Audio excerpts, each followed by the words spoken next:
Hello, everybody. This is David Mann with XDI Innovation, and welcome to the Transform Manufacturing with Digital Twin on the Cloud. This is the next session in our technical series. Up until now, we've been focusing a lot on the engineering side of the world. How do you build things such as VTOL aircraft or electronic components and things like that? Today, what we want to focus on is the manufacturing side of the world. So it's great to be able to design a product, but if you can't manufacture it, well, it's not very useful. And it sounds like it, kind of redundant. It actually happens to a lot of startups. They come out with these great designs and they get to manufacturing and realize that what they've designed can't be produced, or at least not produced at an efficient cost. So why are we focusing on manufacturing?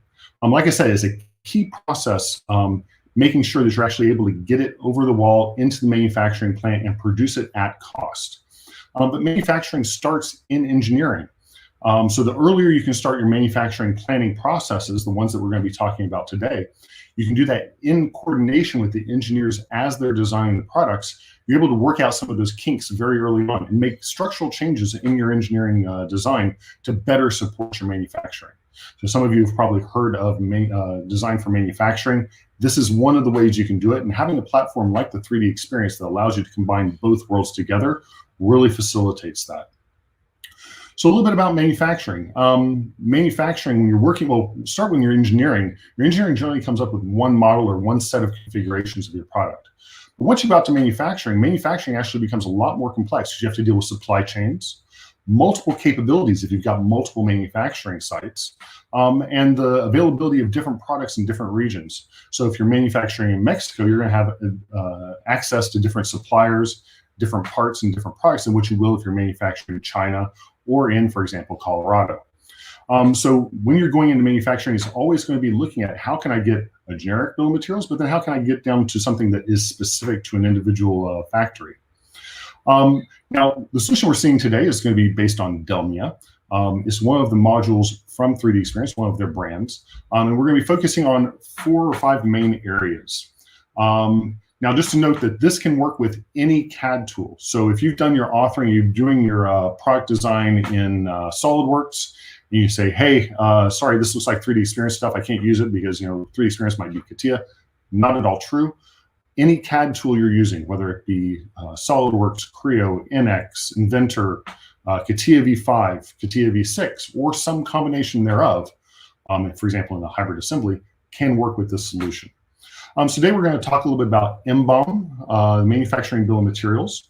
We're going to talk about assembly process and work instructions, as well as the plant layout itself, and then the factory flow analysis. How do you analyze what's going on in your factory? And we'll give you a quick view of VR simulation in the factory, so that you can see what's actually going on before the factory actually exists. So with that, let's get started. I'm going to share my screen. Here we go. So the first thing I want to highlight, though, is next week. So next week we have a live show on Monday. I hope you all can join it. It's going to be very interesting. We're going to discuss with Andrew Sparrow and Andreas Lindenthal the top 4 PLM headaches that come up on practically every PLM project. And the reason I put this in here is because one of those big topics that we're going to be debating is, where does the MBOM live? It's been a long debate. I've been in PLM for 20 years, and I remember one of the first meetings I went to, people were debating whether MBOM win the ERP or win the MRP or whether win the PLM. It's always a high topic with a lot of opinions. So that should be a very good discussion, plus some of the other big issues around that. So just if you all get a chance, go on to the LinkedIn site, register. It's next Monday, 9 a.m. Pacific, 12 p.m. Eastern, 11 a.m. Central. We hope to see you there. And with that, let's kind of dig in. Let's see if I can make sure I get anything else. So where we want to start is we want to talk about MBOM. Now, the manufacturing bill of materials is a key component in making sure you can manufacture a product. Most companies have an MBOM, and that's actually a topic we'll talk about next week, is does everybody need an MBOM or not? But what we really want to cover in this scenario today is just a very simple scenario. So we only have 30 minutes for this entire call, so it's going to be, a lot of these scenarios are going to be simple. You can ask the questions at the end if you want to know about some of the more complex things. We're going to create an MBOM structure that's linked to an EBOM for a rotary filler. So it's going to be a machine that fills bottles. We're going to assign the parts to the MBOM structure from the EBOM, so we'll be able to see their geometry and see how they're actually being built up. And then we're also going to ensure that the entire EBOM is being consumed using business intelligence. And you'll see a recurring theme with the business intelligence through the entire day. So getting on with that, let's go in and jump into the product. So here we have a context in Delmia. We're actually going to set this up to be the rotary filler context with an initial place and set up a space for the MBOM. Now the rotary filler itself, you see up here, the first item in that list is the EBOM. The second one is the MBOM, and we're going to basically link the two together. So this is a very important concept in 3D experience because we're actually creating a link between the EBOM and the MBOM. And that means later on, if we change the EBOM, it's going to be able to notify us on the MBOM side and say that we don't have, for example, the latest version. And then we'll be able to go in and update the MBOM or recreate the MBOM depending on how big the changes are. Inside that, we're going to have it automatically generate an MBOM structure based on the EBOM. And what we're going to do today is we're going to stay mainly at that base structure. So we're not going to go in and decorate it or rearrange it too much, but you can. And most engineering, manufacturing engineers are going to want to go in and actually rearrange the structure because, of course, the way in which you engineer a product is not the way you manufacture it. And we're going to go in on these four top-level areas, and we're going to label them. So they came out with some standard naming, but we're actually going to go in and label them. So you've got the system, the rotary system, the filler body, the filling unit, etc. So they are labeled, and those items are labeled. We're going to go through and do that for each one of the layers. So just kind of skipped ahead a little bit. We've gone through and done that for you, so we don't bore you through the process of labeling all those. And then we're going to assign the parts that are in the EBOM to that structure. So here we're going to take out. First thing we're going to look at is we're going to look at the BI essentials. We're also going to open up a 3D view. Now what we see here is the product affectation. That's actually in French, but it's basically have the parts been assigned to a different to a pad. Here we see that we're looking at the rotor filler body. That has not been assigned. There are two parts in it. So we're going to take each one of those parts and assign it to one of those pads. So here's the first part. You notice it fills up. It's the next level up. And there's the second part. So by doing that, we see that they're now blue instead of orange. And that means that they have been assigned. We can also go in and inspect at each step in 3D what the buildup should look like once it's done. Now we're going to take the filling unit. So this is a set of filling units that have been purchased. We're going to add them into just on one pad. So you can have pre-purchased parts. They don't have to be manufactured parts. And then we're going to go in and set up the last part, which is the assembly gear casing in the vertical transmission. We're going to speed through that. You'll see as we add the parts, the next layer up actually receives all of those, and we see it built up to its actual state. So now that we've finished this, we've actually built out the MBOM. It doesn't contain, once again, all of the intermediate steps. It's just a basic MBOM, but you can add in intermediate steps. You can add in also all the tooling and things like that. Anytime you're having an MBOM, you're going to have the tooling that goes along, all the tools, consumables, etc., that go into the actual production process that are probably left out by the engineers. So that can all be added in. Once we have an MBOM, then we can look at how we're going to plan out the assembly process. So we know how the MBOM is structured, and we have some basic process in there. We actually want to go down and say, okay, what are all the operations that are necessary in order to build up that product? So we're going to create a process plan to assemble the rotary filler. We're going to drill down into one of the areas, so we're not going to do all of it together, but we're going to drill down into one of the areas, which is the vertical motor installation.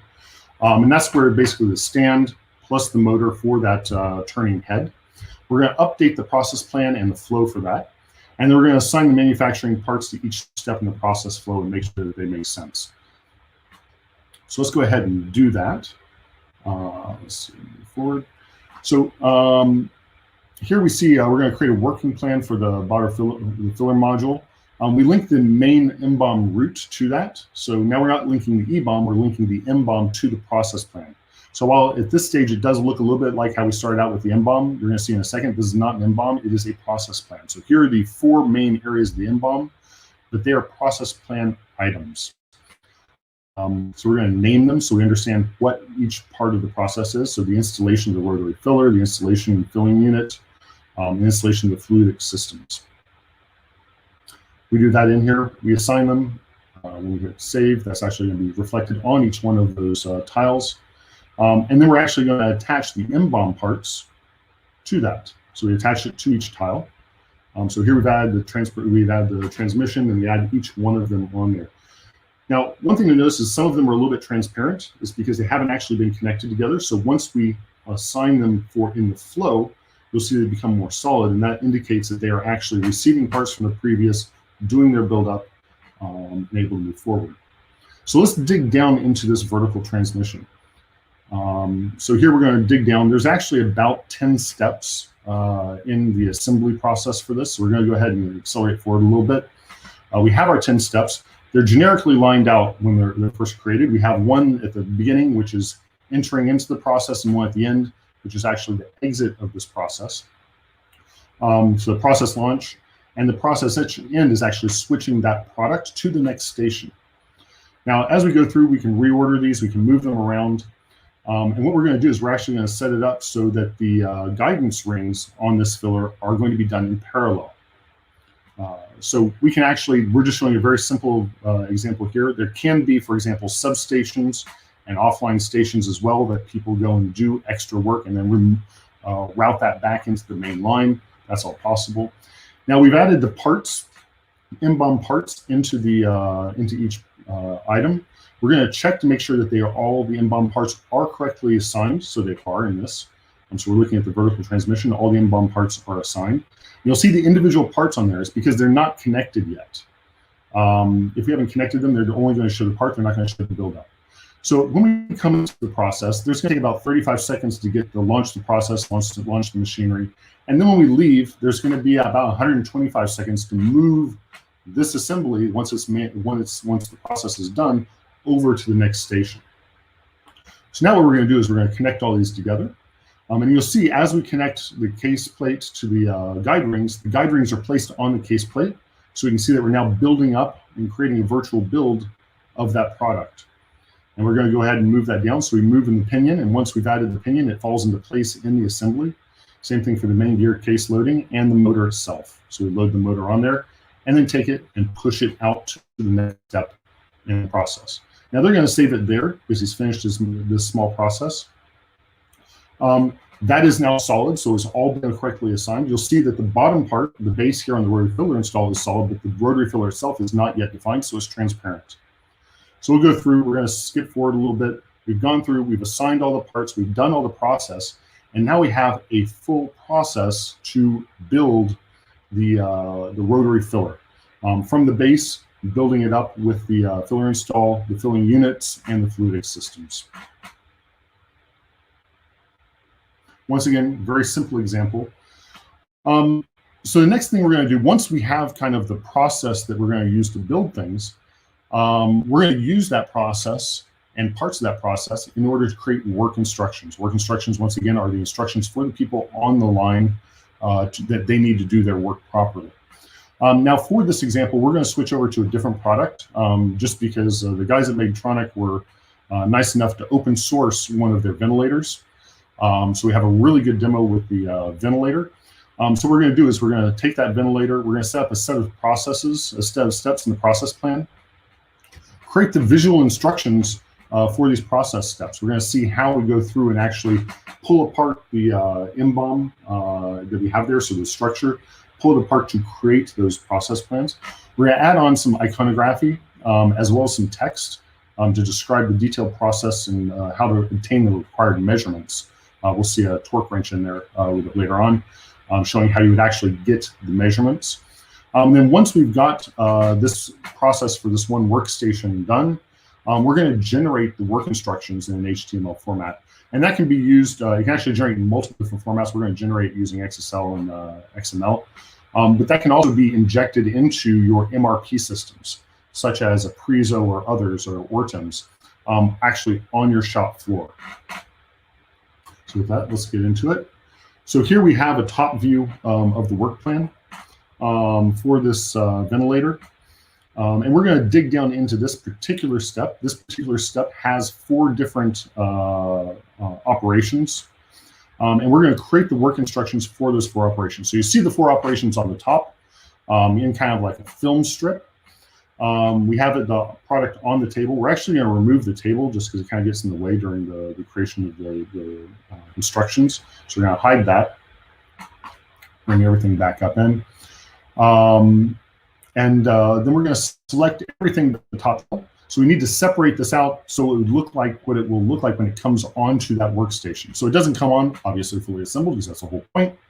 What we're doing is we're kind of doing the disassembly so that we can prepare it to show the people how to assemble it.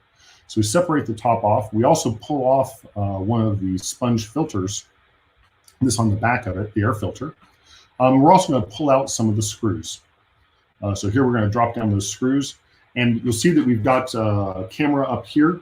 We're working on the first step, the first set of operations. And we're going to set the retainer. We can also color these things so that they're easier for people to see. So we're going to set the bottom of this to kind of a transparent so people can see where the screws go. And we're going to put the top in yellow so it's very clear what it is. So we can basically alter, even though we got the same geometry, we can alter the look and feel to make the best contrast, the best viewing for the operators as they're doing their work. So now we're going to add on a few labels. So as we add on these labels, they're just the labels. You can actually manually modify them, but these are the labels for the parts themselves. We've saved that view. So now if we look over here, we've got 2 different views going on. We've saved that view as a top view. Now what we're going to do is show what it's like to actually do part of the assembly. So once again, we turn it over. So this is going to be the step where we actually attach the top to the bottom. So we put the top down on it. We've already put it down, but we need to show how to put the screws in. So we're going to filter some of the variants, and we're going to pull out those screws. And there we go. So the screws are shown. We can move them out to any height. We can even also move them off to the side if they're obscuring something else. And then we can update that view and name the views appropriately. So the upper enclosure, how do you attach the upper enclosure, is the first step. And view number 2 is securing it to the base. So we've got it turned over. We're showing how we put in the screws. Now with that, we also want to show how to actually insert at some point this filter back in. So we pulled out filter. If you remember earlier in this demo, we kind of pulled that sponge filter out. Here we're going to use some iconography to move the filter back in.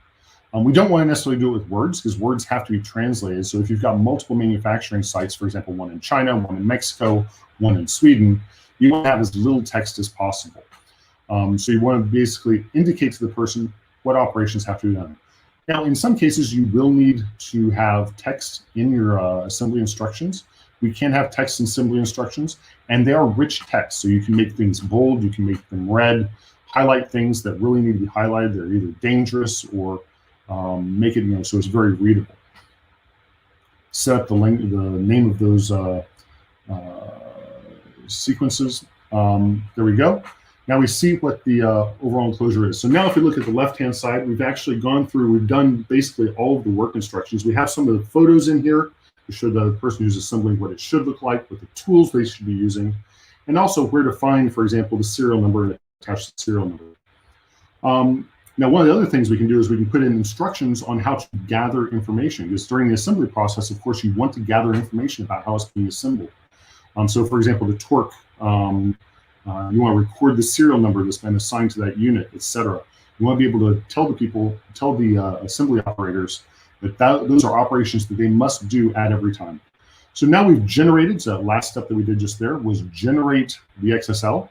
This is a web browser, so we generated just standard XSL. So we have the text on the right-hand side. We have the serial number collection information, the enclosure torque that's been tightened to. We have multiple views, so we can look through the different views. So this is how an operator might step through the process of assembling the product. And that's all in HTML, so it can be read over a standard browser. Once again, that could be exported in other formats to be injected into your MRP system, or you can just use it off of the web server. So now that we've got our work instructions and we know what our build-up process is going to be, now we want to take a look at our plant layout.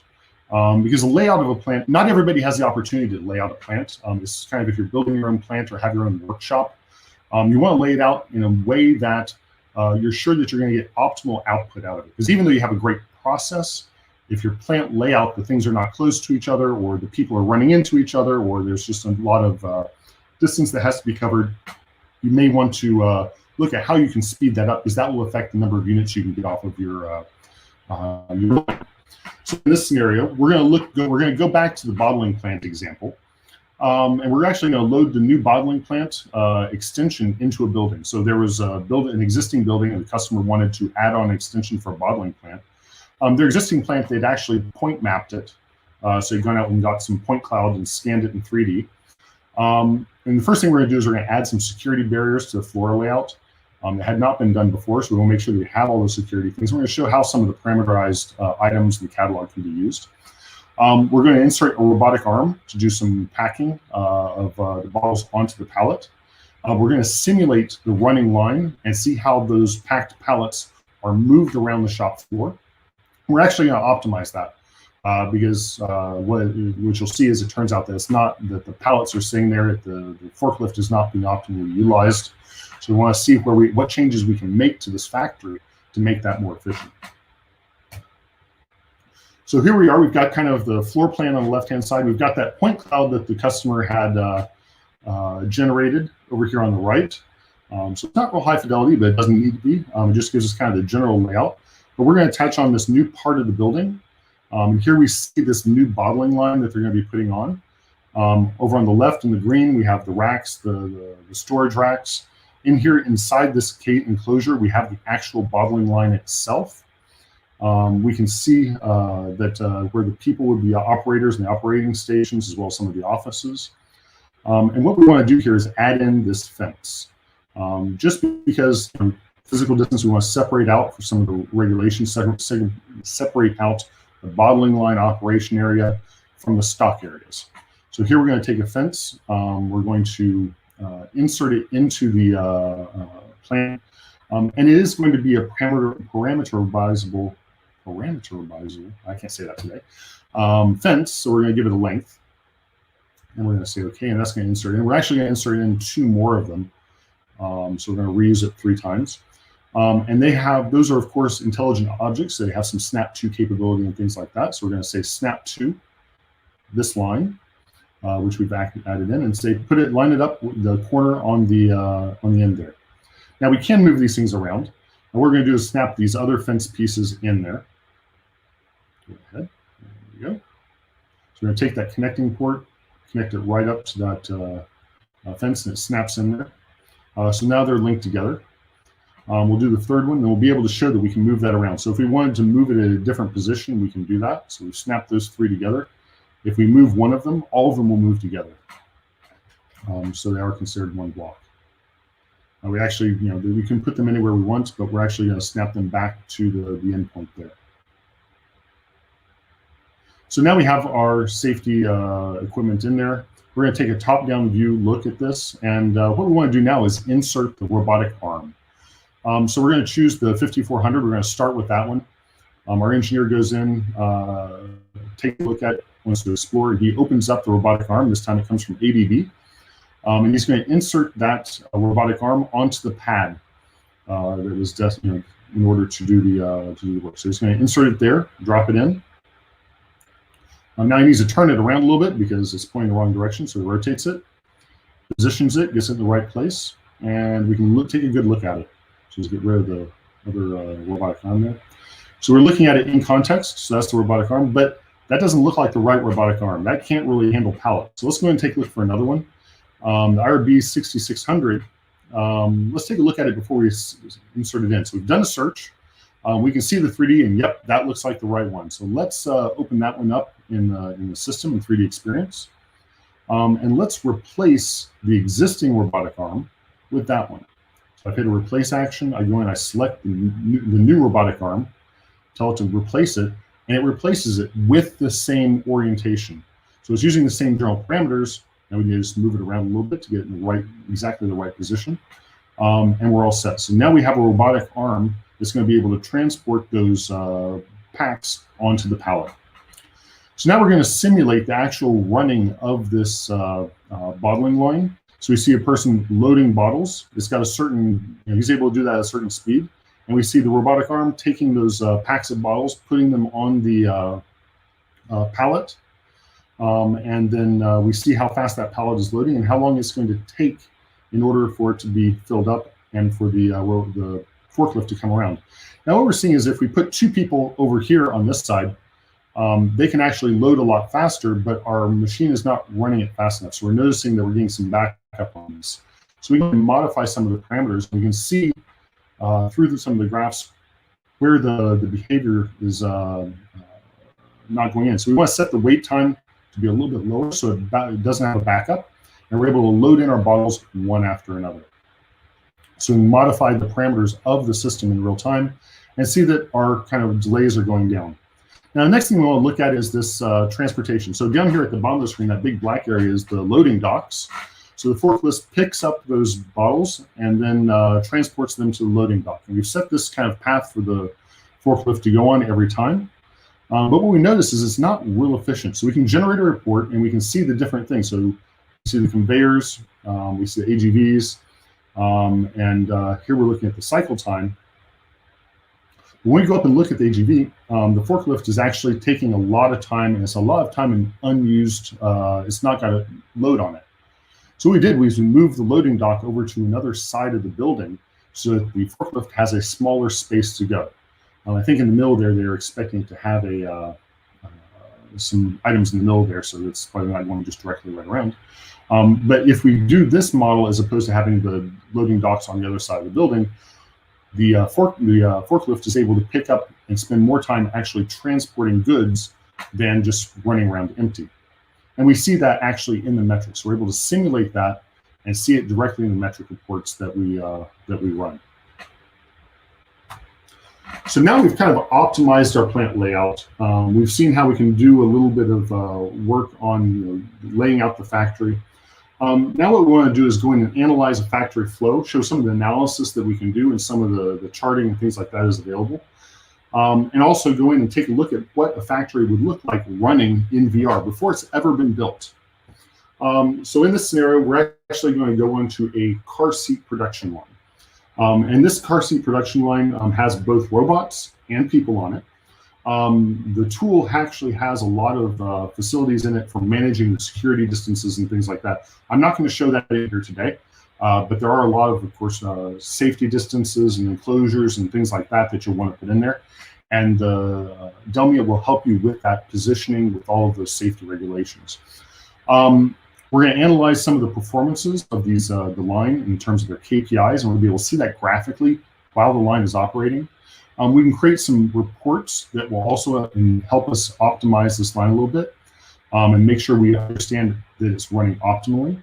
And then finally, we're going to jump into the line as it's running and see what it looks like. Now that last part, I'll just tell you, we're going to keep it a little bit short because once again, looking at somebody else's view when they're actually walking around in VR can be a little bit unsettling and can make some people a little bit ill. So if you need to, look away. But it is pretty cool to be able to walk around an assembly line in operation and see all the different operations without having to actually have built that assembly line. It gives the people who are building the assembly lines a much better viewpoint, but it can also be used by people who want to buy an assembly line when they can lay it out in their factory before they've ever actually bought any equipment or any of the cages. So here we come in. We have this assembly line. We see that we can see the state history of each item in the assembly line. And we can kind of accelerate things or decelerate things. And we see the legend on the right tells us what the colors are, and we can filter those things out and show all the wait states so we can see where the delays are in this process. So as we go through, we see where items are maybe sitting too long in one area, or people are having to do too many operations at one different place. There are lots of different charts and details that we can go into for each individual, but also for robotic arms and for the product itself. So we can see utilization, how well is it being utilized, in terms of how well is that station being utilized, and then the overall performance of the system across all of the different stations. And then that will allow us to have the KPIs in order to maybe make some adjustments going back to the virtual build process and the work instructions. We might be able to go back and make some adjustments in that to make it easier, or maybe move some operations from one station to another. So here we see the global statistics. Once again, we're able to report after we've run this for a little bit of time. We can see the statistics on the reporting statistics on how each station and each component is being used. And that will allow us to make some better decisions later on about how to optimize that factory plan. Now, here's a person who's actually going in and looking at this factory as it's running. So they're walking down the factory. You can see the factory around them. And I think they're actually in a very large hangar. But you can put this in the context of your customer or your factory site. And then you can see how all of these different parts and all these different processes are going to work together. So you see them live. You see the people, where they're going to be moving, whether they're colliding with each other. You can also see the relative heights, for example, of your parts. Make sure that some of the ergonomics. There are ergonomics models available from Delmia that you can specifically use. Here we're seeing a forklift and how it takes things off of the assembly line and puts them onto the distribution. So with that, you're able to walk around and actually see in real time as it's simulating the run, and then compare that to how it's actually going to be run. This is a very interesting viewpoint as well in terms of COVID, to make sure that the people, as the operators and the parts are going through, that the operators are maintaining social distancing. Or you can insert, for example, plexiglass shielding between them to make sure that they don't, have to walk around. It's not taking them too long to go around those obstacles as they go through the process. So with that, I want to wrap up. So we have the virtual twin. We've been talking about the manufacturing virtual twin. We've covered MBOM, manufacturing bill of materials, how to generate one generically. Of course, with that, you'll be wanting to add in things like tooling, like intermediate parts, intermediate packaging, things like that. So we just showed a basic version there. We've shown an assembly process and how to design the assembly process so that you can get an optimal assembly process. How to generate your work instructions. So how to take your 3D geometry, and that geometry can come from any CAD tool, whether it be SolidWorks, CATIA V5, CATIA V6, Creo, Inventor, whatever, NX. Being able to take that geometry, pull it apart, and build the work instructions, and then generate actual work instruction, whether it be in HTML or XML or other formats for injection into your manufacturing system. We've gone over the plant layout, how to change and modify your plant layout, and look at some of the metrics in there to make sure that you're actually getting optimum utilization of all of your machinery. And then we went through the factory flow analysis and really to dig down deep into each individual station, what each one's doing, as well as the VR simulation. So with that, I just wanted to open it up for a few questions. Like I said, this has been kind of a light overview. We wanted to get it done pretty quickly. So I hope this has been interesting. If you have questions, please let us know now.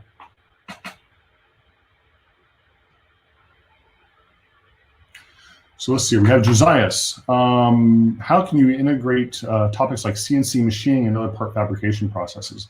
So Delmia does actually have full CNC and online programming support and models for certain machines. So you can include those in your factory and in your factory process. You can even go down to the level of doing your CNC machine paths. So that you can see how your product is going to be machined. That's also very useful when you're interacting with the engineers, because the engineers may change the way they design the part to better fit the machining process. So that's definitely part of the virtual twin environment, is make sure that the parts that are being designed by engineering are actually manufacturable on the manufacturing side. Other questions? Is it possible to overlay live data or data from an IoT data lake onto the factory views? Yes, so when we looked at the business intelligence and we had some color highlighting and things like that, we can actually color highlight also the physical parts themselves. So you can take data. So that's right now it's working on, in this demo, is working on data that's inside the 3D Experience platform. But we're also able to go out and get data out of data lakes. So we can make calls out to external systems. We can also load data into certain attributes on those parts. So for example, if you've got a part that's got repeated breaks or you've got quality issues, you can highlight that as it's going through the manufacturing process.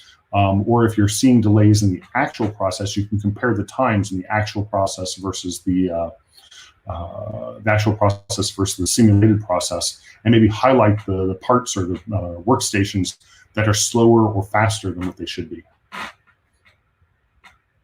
Any other questions?